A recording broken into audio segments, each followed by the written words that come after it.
घराला स्लोप किती दिला ते मला साहेब सांगतात 9 इंच. घराच्या पत्र्याला 9 इंचाचा स्लोप असतो फक्त. पत्र्याच्या घराला 9 इंचाचा स्लोप चालेल काय ती? बरं पाठ पुढं काही बांधलेलं नाही, त्या तिकडच्या भिंत बांधायचा काही संबंधच नाही. ही तुम्ही स्टेट भिंत पाणी येत नव्हतं आणि जेसीबीने त्या दिवशी तिकडून जेसीबी नसतं, नुसतं इथून जेसीबी लावून ढकलून दिलं पाणी फक्त दाखवलं. असं इथून पाणी जात असताना व्यवस्थित पाणी जायचं. आम्ही नुसतं फळ्या घातल्या, फळ्या होत्या पूर्वी, त्या फळ्या घातल्या की आरामात पाणी जातं.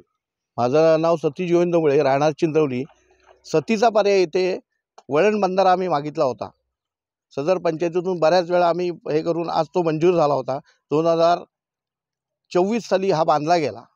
या बंधाऱ्यामुळं खालच्या शेतींना पाणी मिळत होतं, 5-7 विहिरींना पाण्याचं वाढत होतं.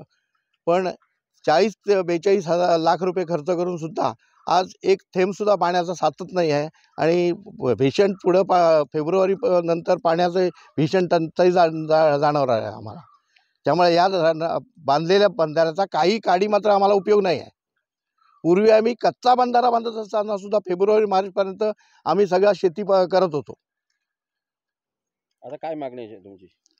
आता आमची मागणी की हा बांधलेला बंधारा तर पूर्ण फुकट गेला आहे. पण आम्ही आत्ता भाजीपाला वगैरे जो करणार होतो तर पोपळी नारळी आहे त्यांना सुद्धा पाणी मिळत नाही. त्यामुळे आम्हाला पंप लावून पाणी शिपायला लागतंय. नाव सांगा तुमचं? मी प्रदीप श्रीराममुळे, मी चिंचरोली गावचा रहिवासी असून आमचा माऊली शेतकरी गट असे 20 जणांचा गट आहे. त्याच्या अंतर्गत भाजीपाला पिकवणे हेच आमचं उद्दिष्ट होतं. पण या बंधाऱ्याचं पाणी पाटानी खाली शेतीपर्यंत न गेल्यामुळं आम्ही हे करू शकत नाही. तेव्हा लवकरात लवकर शासनाने इकडे लक्ष देऊन पाटातून पाणी खाली शेतीपर्यंत कसं जाईल याकडे जरा लक्ष द्यावं अशी माझी विनंती आहे.